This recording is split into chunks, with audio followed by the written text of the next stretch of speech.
The bank notification came through while I was reviewing our Q4 projections, $147,000. Then another alert. $193,000.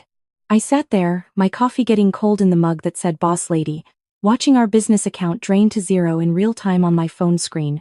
I stood up slowly, walked to my office window. 4 floors down, in the parking lot, I could see my husband David loading cardboard boxes into his Tesla. Our marketing coordinator Lily stood next to him, holding his jacket. She was wearing my Tiffany bracelet.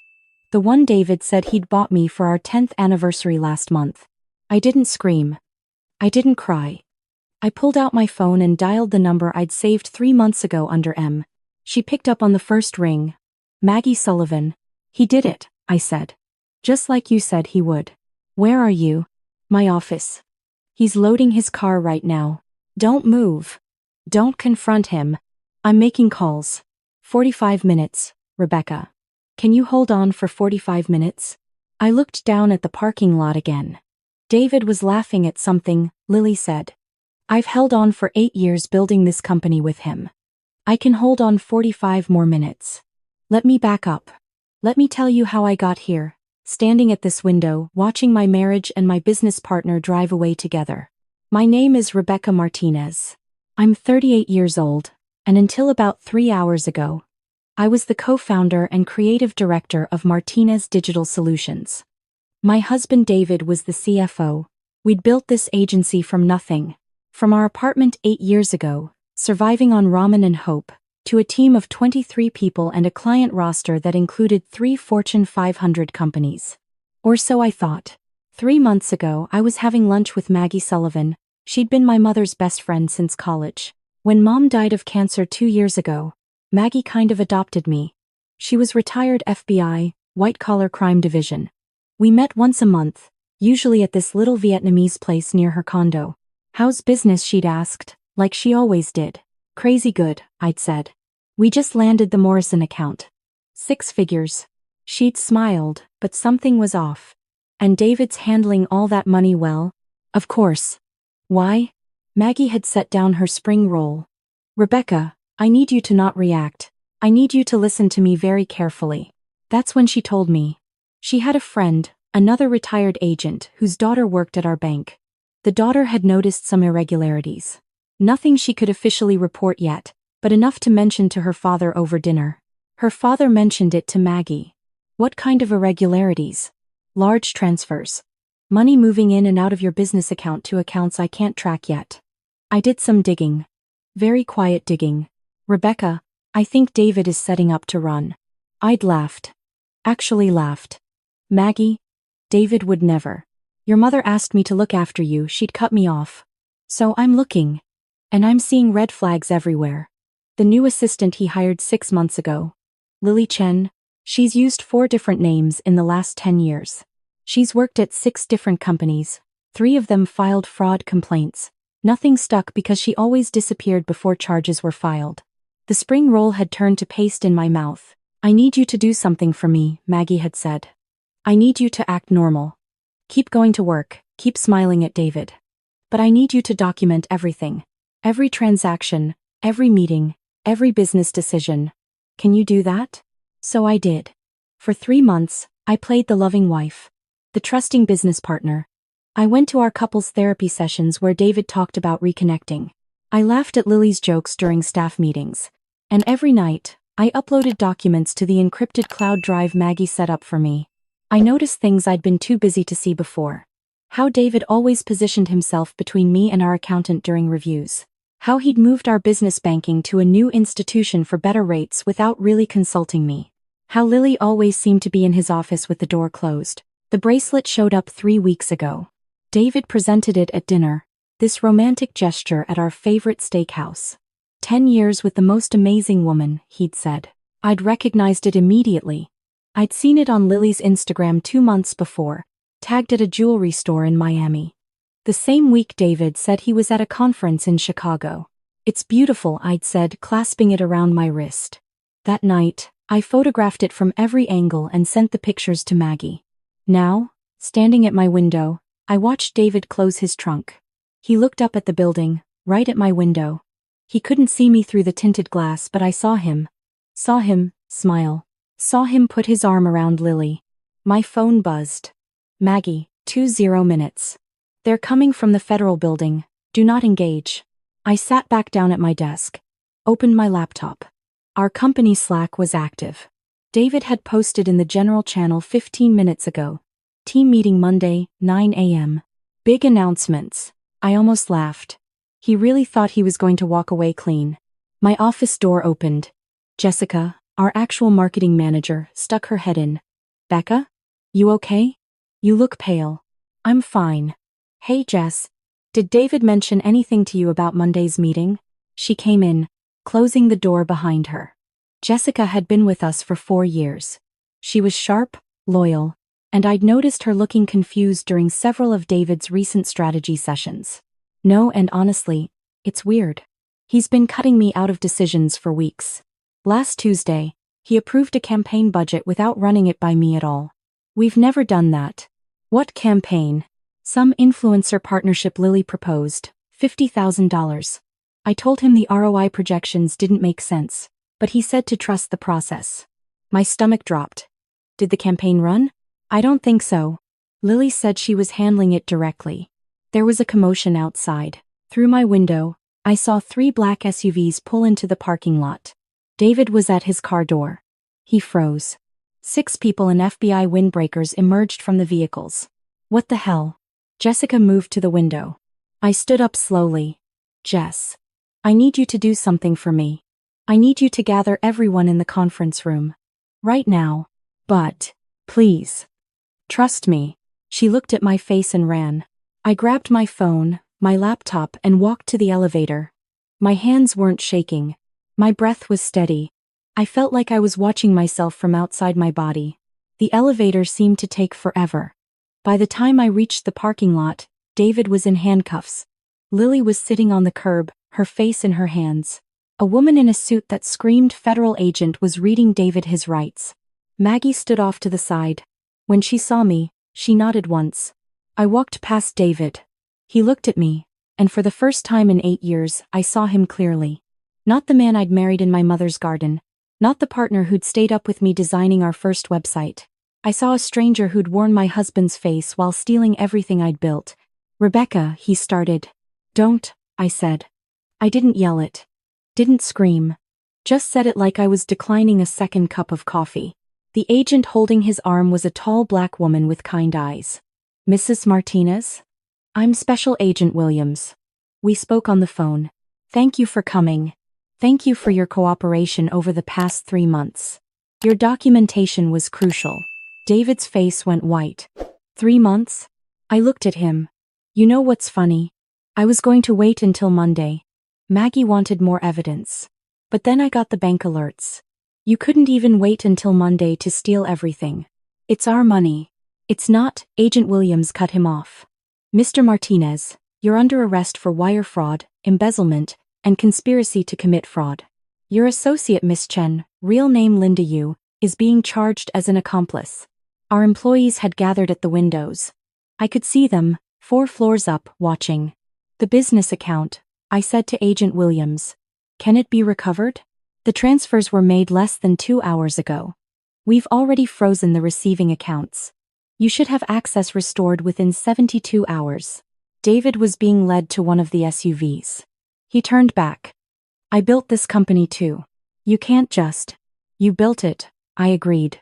And then you systematically dismantled it for parts. The fake invoices, David? The shell companies? Did you really think our accountant wouldn't notice eventually? Or did you just plan to be gone by then?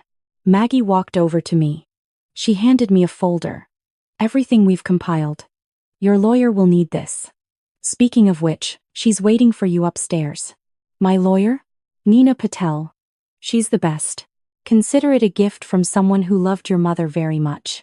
I took the folder.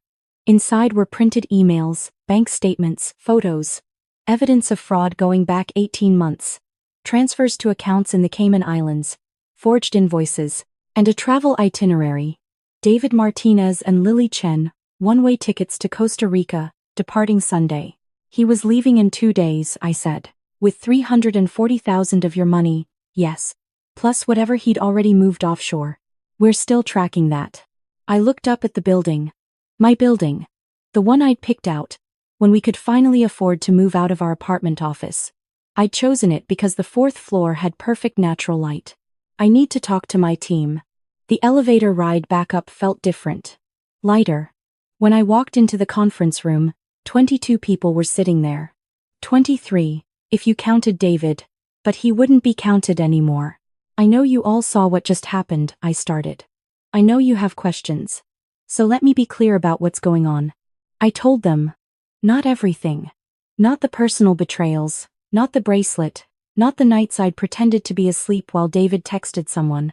But I told them the truth about the fraud. About the investigation. About the fact that their jobs were safe because the money was being recovered. What happens now? Jessica asked. Now, I run this company. Just me. We have a board meeting tomorrow to remove David from all positions. We have clients to reassure. We have work to do. And we're going to do it. Marcus, our senior developer, raised his hand. Why didn't you tell us? Because I needed to be sure. Because I didn't want to accuse my husband of stealing from all of you unless I had proof. And because, I paused. Because I needed to know I could do this alone. Build this. Lead this. And now I know I can. The room was quiet for a moment. Then Sarah from accounting started clapping. Then Jessica. Then all of them. I held up my hand. I'm not looking for applause. I'm looking for trust. Can I have it? You've always had it, Marcus said. It's David who lost it. That night I sat in my apartment. Our apartment. I'd have to change that. Add it to the list. New bank accounts. New locks. New lawyer for the divorce. New everything. Maggie came over with Thai food and wine. We sat on my couch. And for the first time since my mother's funeral, I cried. I loved him, I said. I really, really loved him. I know. 8 years. We built everything together. You built everything, Maggie corrected gently. He built an exit strategy. How did you know? How did you see it when I didn't? She poured more wine. Because I've seen it before. Hundreds of times. White-collar criminals all follow the same pattern. They get greedy. They get sloppy. They think they're smarter than everyone else. And they almost always have an accomplice who's done it before. Lily, Linda, whoever she is. Has she done this a lot? 4 times that we can prove. She targets small business owners, usually couples. Gets hired, gains trust, helps the weaker partner, usually the one with financial access, siphon money. They split it and disappear. She's good. But she's not FBI good. And David? David's not as smart as he thinks. The offshore accounts? Amateur hour. He used his mother's maiden name for one of the shell companies.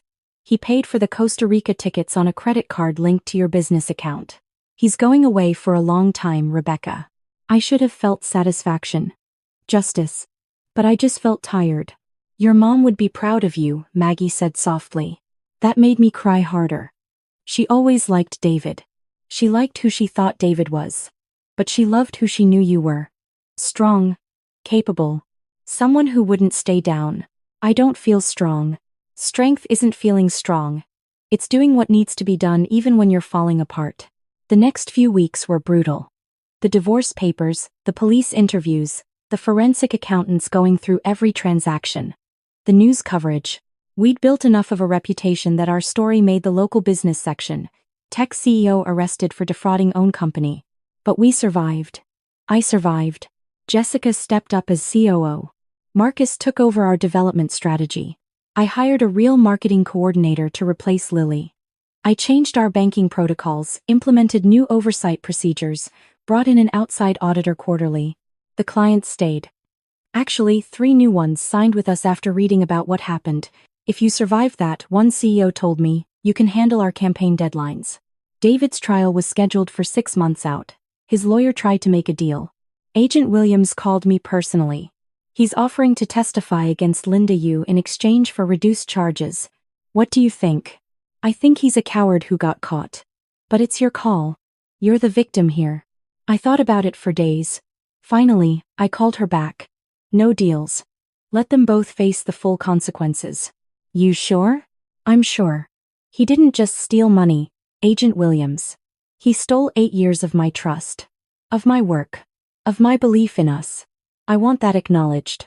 I want a jury to see what he did. Understood. The trial was hard. Sitting in that courtroom, listening to them outline every theft, every lie, every manipulation. Linda testified first, trying to save herself. Blamed everything on David. Said she was manipulated too. But the evidence didn't lie. The emails showed her researching our company before she even applied. The bank records showed her signature on transfer authorizations. Her history showed this was a pattern. David's defense tried to paint me as a controlling partner who'd driven him to it. They brought up therapy sessions where he'd complained about feeling undervalued. They suggested I'd been having an affair with Marcus. They tried everything. But Maggie's documentation was airtight. 3 months of evidence. Bank statements. Forged documents. Screenshots of deleted emails we'd recovered. The travel itinerary with both their names. The jury deliberated for 4 hours. Guilty on all counts.